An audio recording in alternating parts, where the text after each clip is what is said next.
Well, it's another loss for the Cowboys. 5 straight now, the longest in the Jason Garrett era. Welcome into Press Conference Live alongside Mickey Spagnola. I am Chase Williams. Mickey, you give up 13 points to the two-time defending NFC champions.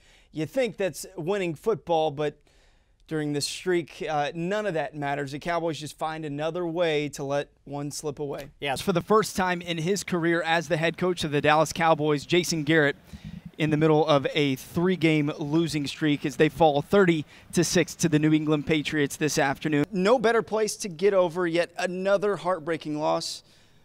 Just looking around, I feel pretty good about myself. And the Cowboys are feeling pretty good about themselves as well because defensive reinforcements are on the way. Aside from not being able to put together anything that resembles a defense, there really isn't much to dislike about Coach Bro. Well, there is that whole Baker Mayfield situation. Cliff Kingsbury messed up by letting Mayfield get away, and now today the former Big 12 Offensive Freshman of the Year said, "Hey, Coach, remember me?" Stephen Jones said the Cowboys not possessing the ball. That was the formula all last season.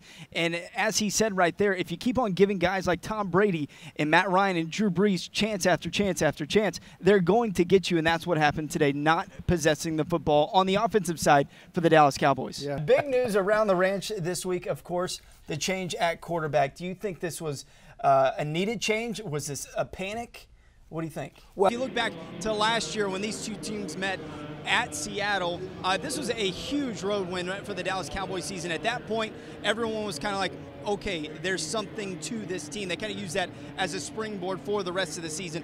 Is today one of those type of games that could propel the Cowboys? Marshawn Lynch is back dealing with that hamstring, missed a couple games early on in the season. He went over 100 yards against the 49ers. Is he the linchpin, for lack of a better words, to this offense? You look at the standings in the NFC East. Yes, the Cowboys are at the bottom, but it's not all that bad. Not much going well for the Cowboys right now. By the time they get back on the field Sunday against the Eagles, 7 weeks will have passed since their last victory of the Patriots. How is he able to find such talent where other teams and organizations can't find it? It seems like he does it year in and year out. I don't know. You know what I would be? What? A Disney princess. Wow. A minotaur. Head of a bull. Body of a man, which I clearly have. A tightly contested game for 4 quarters, but it ends in yet another excruciating loss for the Dallas Cowboys. 13-12 is the final as AT&T Stadium is emptying out on a Sunday evening. We will go inside the locker room, hear from that man, Jerry Jones, momentarily. It's all coming up as we get started here on Cowboys OT. Hello and welcome into Cowboys OT. I am Chase Williams, joined by Dave Campo, the former head coach. Cowboys lose 13-12. They drop to 2-5 on the season. Coach, it's the first 5-game losing streak for the Cowboys since 2010, and it all goes into that final drive by the Seattle Seahawks. Russell Wilson is Russell Wilson in that drive. The number that comes up to me is 255. That's 255 plays since their last takeaway, dating all the way back to week 2 against Philadelphia. Now, I'm told that it's game day here on Cowboys Sunday morning. Chase Williams alongside Lindsey Draper. The Cowboys coming off their 4th straight loss. It's terrible, terrible news.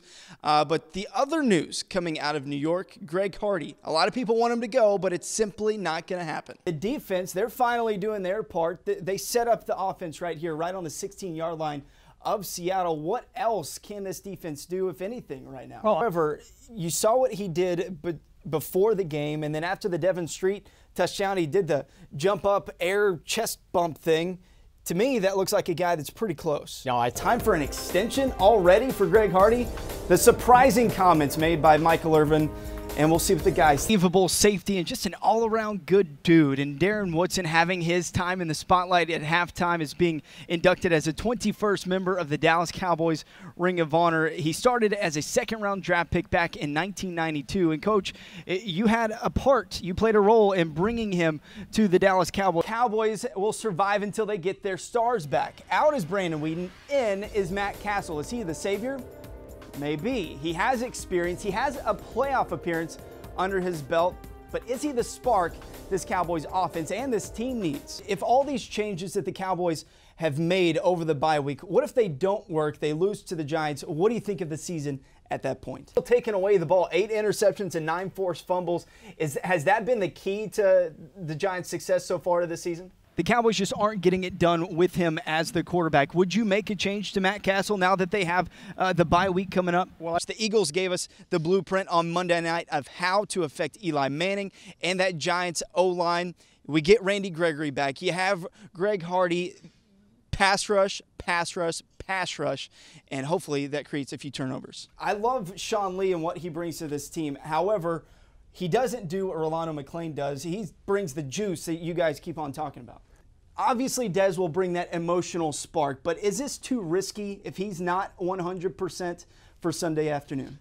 A rough afternoon for the Cowboys. Offense just couldn't get it going at all today. The defense played well in spurts, especially in the first half. And to talk about it all, we go downstairs and hear from the owner in Jerry Jones. Is this an opportunity for Jason Garrett and this coaching staff to kind of double down here and reclaim last year's identity, bringing in Kristen Michael? Not the only problem for this Dallas Cowboys football team. They're not a good football team right now. It's not because of not only because of the quarterback. Now, last week with the addition of Hardy and McClain, you've been a part of some pretty good defenses. Is this have the potential to be that elite type of defense? To me, it was just another typical Russell Wilson type game. You look at his numbers, nothing spectacular out of the ordinary, but when it comes to crunch time, some of these guys just know how to win, and that's what Russell Wilson did. 19 of Russell Wilson's running for his life, 31 sacks for Wilson so far this season. What's the problem there? Matt Castle was really good in that drive. However, as you said, 3 interceptions on the first 3 possessions of the second half. Now we have a little bit to talk about with Brandon Weeden and Matt Castle. We see the differences. Castle goes downfield, but the risk is there. Is it worth it? Well, of questions about Dez Bryant and his return. Only 2 catches for 12 yards, targeted 6 times tonight, but not the impact everyone would have liked in his return. Chancellor, he made his return and an obvious impact player for that Seahawks defense. Is he to the defense what Lynch is to the offense? Now, the defense has been looking for that takeaway, that drought that's been going all the way back to week number 2 against the Philadelphia Eagles. Well, it ends here tonight. 292 defensive snaps, and wouldn't you guess it, Greg Hardy ends that streak with a batted ball and an interception of Russell Wilson. Jason Garrett was asked if he could sense any frustration mounting in the locker room after their 4th straight loss, and he said, very matter of fact, I really don't sense any frustration. What was your takeaway from being in that locker room last night? Now, they're not putting up the yards, not putting up the points. Do you think maybe the play calling is maybe a little conservative? Maybe they should go for a few more of those 4th and 1s because throughout the game, you don't know when the next time is you're going to get inside the red zone.